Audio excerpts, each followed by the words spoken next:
Hello friends, आप सभी का स्वागत है। फ्रेंड्स, आज हम लोग यहाँ पर डिस्कस करेंगे इन्वायरमेंटल स्टडीज़ यानी कि पर्यावरण अध्ययन के कुछ इंपॉर्टेंट क्वेश्चंस को। ठीक है, तो आप लोग भी अपना अपना आंसर मैच कीजिएगा। ठीक है, तो आप लोग लास्ट में कमेंट करके ये बताइए कि आपका कितना करेक्ट हुआ। ठीक है, तो यहाँ पे जो भी क्वेश्चंस लिए गए हैं ये प्रीवियस ईयर में पूछे गए क्वेश्चंस हैं, तो आपको भी देखना है कि आप कितना करेक्ट करते हैं। ठीक है, टोटल यहाँ पे 10 क्वेश्चंस रहेंगे, तो आप लोग इसका आंसर जो है मैच करेंगे कि आपका करेक्ट हुआ अथवा नहीं हुआ।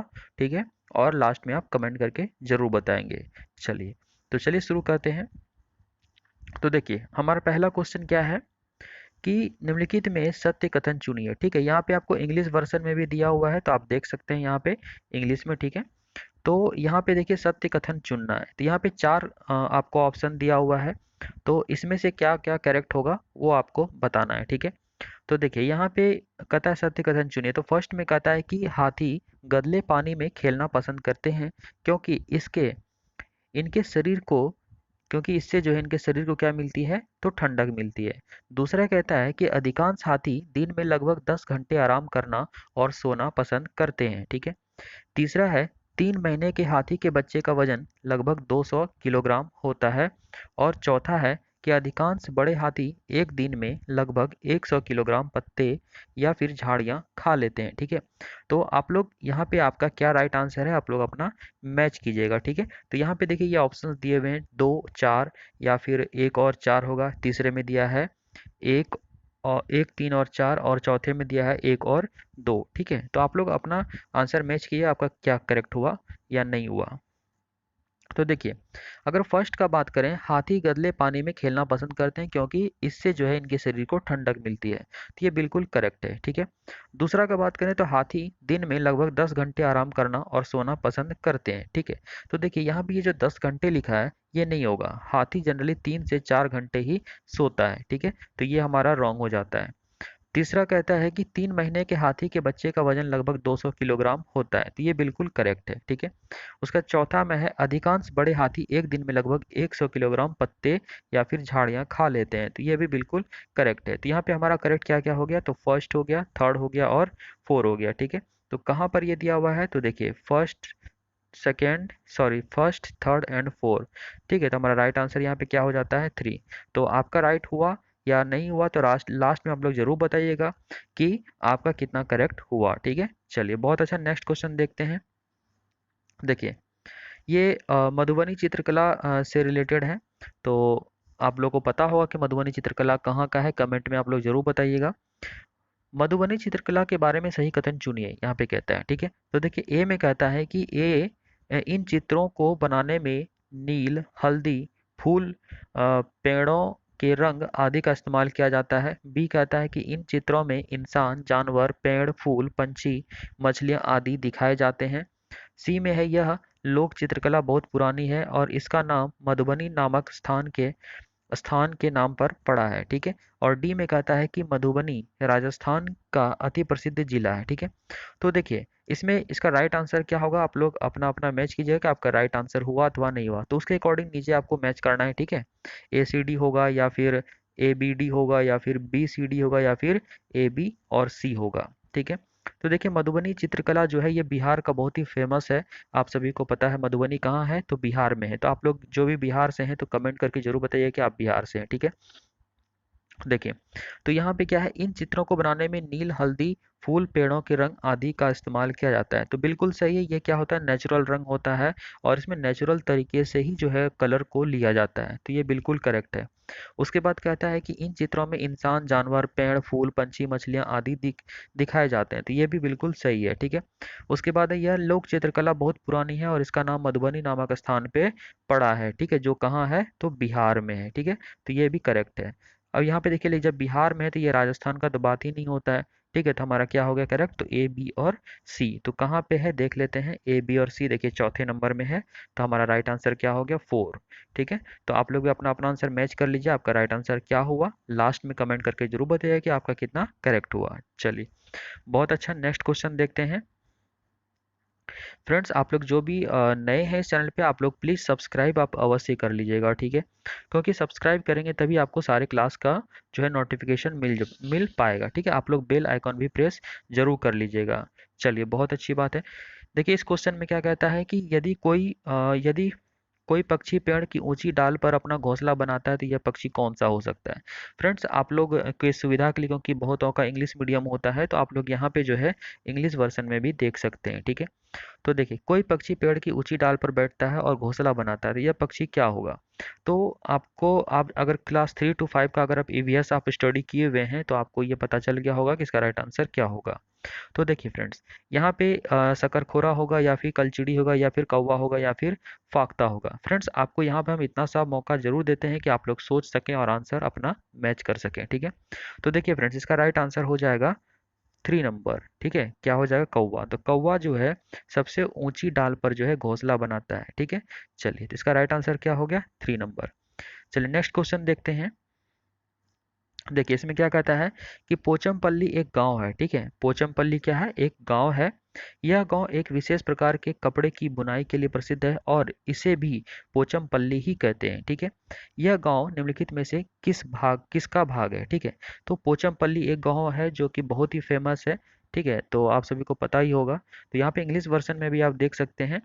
तो पोचमपल्ली गांव कहाँ है आपको बताना है, ठीक है। ये किसका भाग है आपको बताना है। तो केरल का है, कर्नाटक का है, आंध्र प्रदेश का है या फिर तमिलनाडु का है, ठीक है। तो आप लोग अपना अपना राइट आंसर जो है, जो आपका आंसर आया है उसको मैच कीजिएगा, ठीक है। तो देखिए ये आपका राइट आंसर हो जाएगा 3 नंबर, आंध्र प्रदेश, ठीक है। तो पोचमपल्ली जो एक गांव है वो कहाँ है, तो आंध्र प्रदेश में है। क्लियर। चलिए नेक्स्ट क्वेश्चन देखते हैं कि रेगिस्तानी ओक, ये आप लोग काफ़ी टाइम सुने होंगे, रेगिस्तानी ओक रेगिस्तानी ओक। तो इससे रिलेटेड क्वेश्चंस आपके जो है रॉन्ग बिल्कुल भी नहीं होने चाहिए। देखिए फ्रेंड्स, रेगिस्तानी ओक पर बहुत सारे क्वेश्चंस है, ऐसा नहीं कि एक ही टाइप का क्वेश्चन है। इसमें क्या होता है कि घुमा फिरा के क्वेश्चंस को दिया जाता है। तो इसके बारे में अगर आप सभी चीज़ों को जानते हैं तो आप इसका आंसर राइट कर पाएंगे, ठीक है। देखिए तो रेगिस्तानी ओक के बारे में क्या कहता है यहाँ पे कि यह पेड़ ऑस्ट्रेलिया में पाया जाता है। बी में कहता है कि यह एक विशेष प्रकार का पेड़ है जिसकी जड़ें टहनियों से लटकती हैं, ठीक है। सी में कहता है कि इस पेड़ की जड़ें जमीन में उस गहराई तक जाती हैं जब तक कि पानी तक न पहुंच जाए। और डी में कहता है कि इस पेड़ के तने में पानी जमा होता रहता है और स्थानीय लोग पतले पाइप का उपयोग करके इस पानी को पीते हैं, ठीक है। तो यहाँ पे इसका राइट आंसर क्या होगा, आप लोग मैच कीजिएगा, ठीक है। तो देखिए नीचे दिया हुआ है ए बी डी सही है या फिर ए सी डी है या फिर बी सी डी है या फिर ए बी सी सही है, ठीक है। तो यहाँ पे क्या राइट आंसर होगा, तो आप लोग यहाँ पे पहले देख लीजिए कि इसका क्या होगा, उसके बाद नीचे हम लोग मैच कर लेते हैं, ठीक है। तो देखिए फ्रेंड्स, ये ऑस्ट्रेलिया में पाया जाता है, ये बिल्कुल सही है, ठीक है।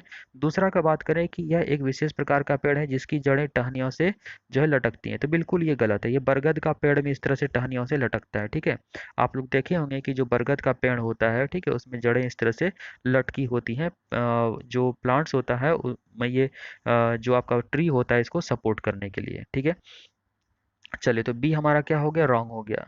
सी में क्या कहता है कि इस पेड़ की जड़ें जमीन में उस गहराई तक जाती हैं जब तक कि पानी तक ना पहुंच जाए। बिल्कुल सही है कि ये जो राजस्थानी ओक होता है, ठीक है, तो ये इसका जो जड़ होता है, अगर चलिए इसको अगर हम बनाते हैं तो मान लीजिए कि ये राजस्थानी ओक है, ठीक है। तो इसका जड़ उतना ही अंदर जाएगा, ठीक है, जहाँ तक इसका पानी इसको ना मिल जाए, ठीक है।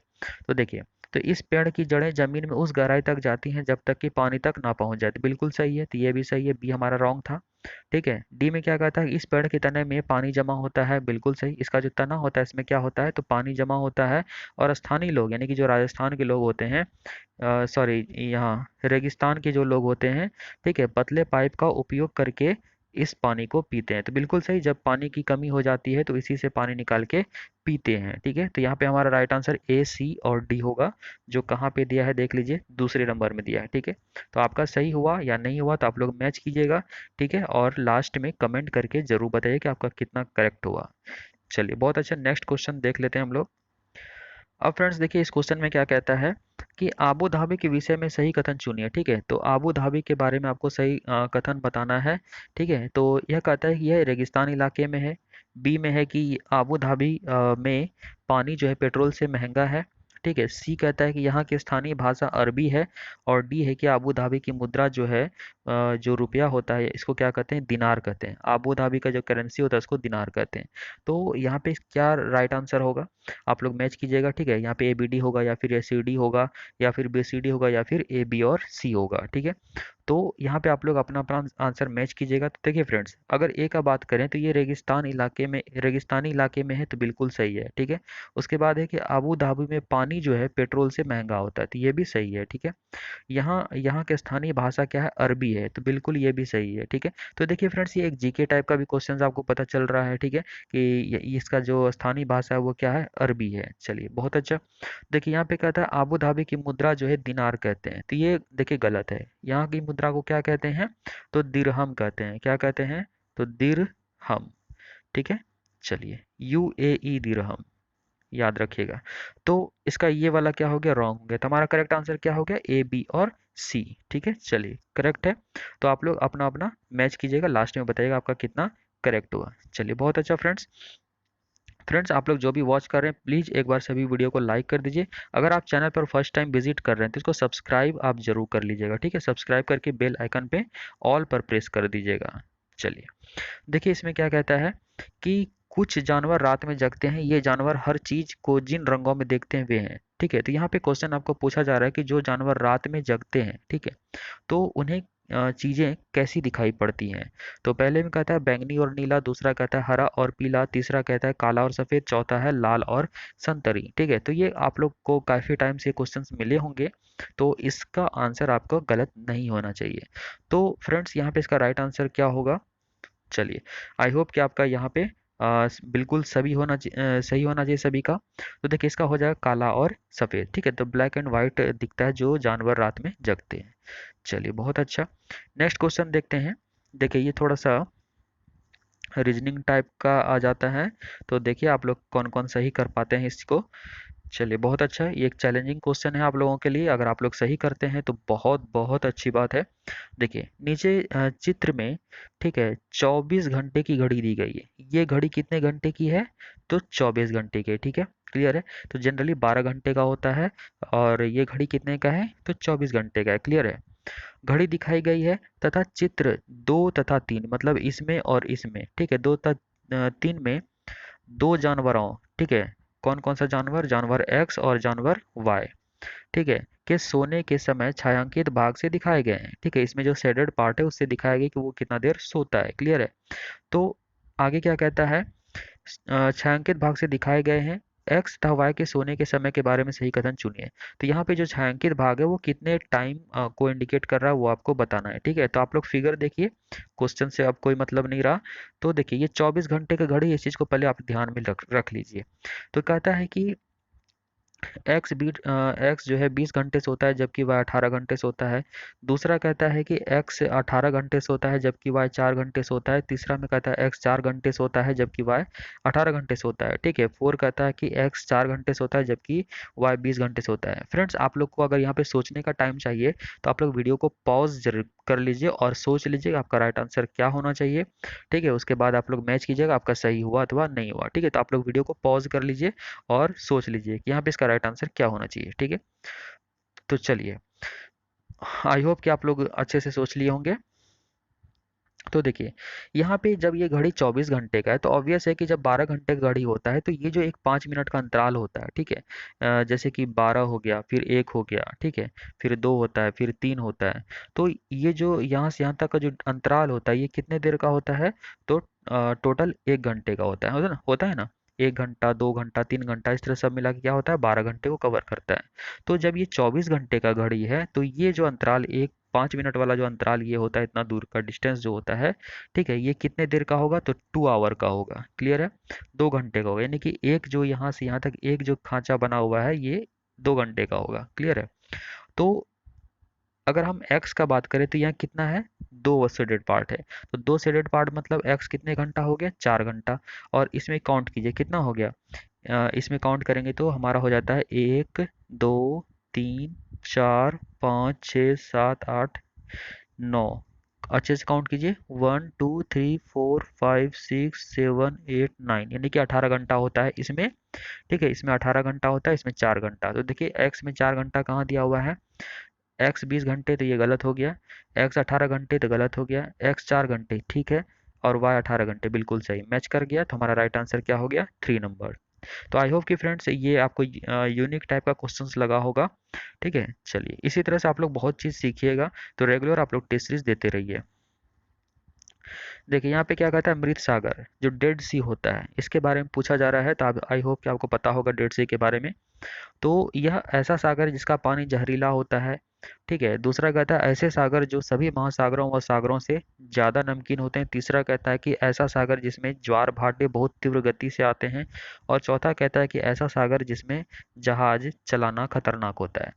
तो फ्रेंड्स यहाँ पे राइट आंसर क्या होगा, आप लोग अपना मैच कीजिएगा। ठीक है, तो अगर आप लोग ज़्यादा अगर सोचना चाहते हैं अच्छे से तो इसको वीडियो को पॉज करके आप लोग सोच लीजिए आपका राइट आंसर क्या होगा। उसके बाद फिर आप लोग फिर से प्ले करके इसका मैच कर सकते हैं।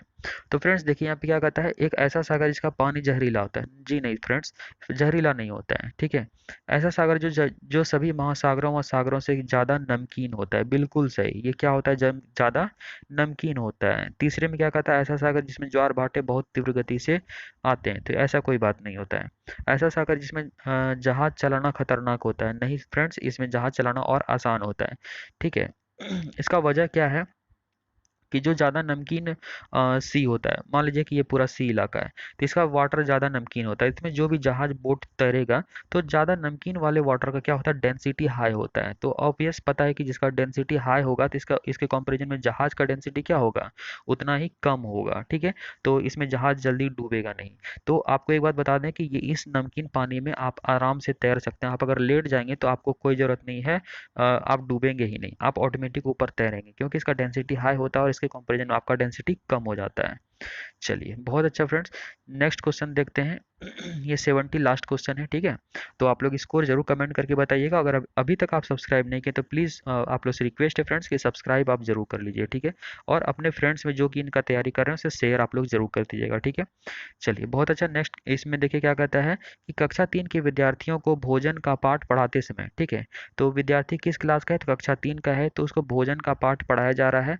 आप लोग यहाँ पे देखिए देख सकते हैं, आप लोग को थोड़ा जूम कर देते हैं हिंदी वाला। देखिए क्या कहता है कि कक्षा 3 के विद्यार्थी को भोजन का पाठ पढ़ाते समय अंजलि भोजन संबंधित आदतों में सांस्कृतिक या क्षेत्रीय विविधता पर विशेष ध्यान देना चाहती है। ठीक है, मतलब जो भी भोजन संबंधी है तो हर एक जो क्षेत्र होता है उसका भोजन का तरीका अलग होता है।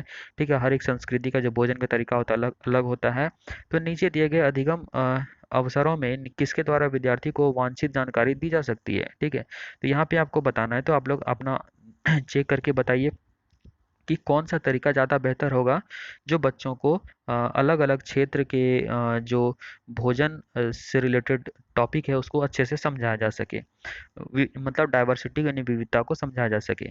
तो देखिए पहले में कहता है कि विभिन्न क्षेत्रों संस्कृतियों के भोजन को दर्शाने वाले चार्ट का उपयोग और उसकी व्याख्या करना। ठीक है, दूसरा कहता है कि विभिन्न क्षेत्रों या संस्कृतियों के विद्यार्थियों से उनके घरों में खाए जाने वाले भोजन मांग कर प्रदर्शित करना और सहपाठियों से सूचनाओं का आदान प्रदान करना। ठीक है, तीसरे में कहता है कि पाठ्य पुस्तक में विभिन्न प्रकार के भोजनों के विषय में दी गई जानकारी और विस्तृत व्याख्या करना। चौथे में कहता है कि किसी बाहरी भोजन बनाने वाली व्यावसायिक एजेंसी को आग्रह करके विभिन्न क्षेत्रों संस्कृतियों के भोजन को प्रदर्शित कराना। तो फ्रेंड्स यहाँ पे राइट आंसर क्या होगा आप लोग सोच के ज़रूर बताइए।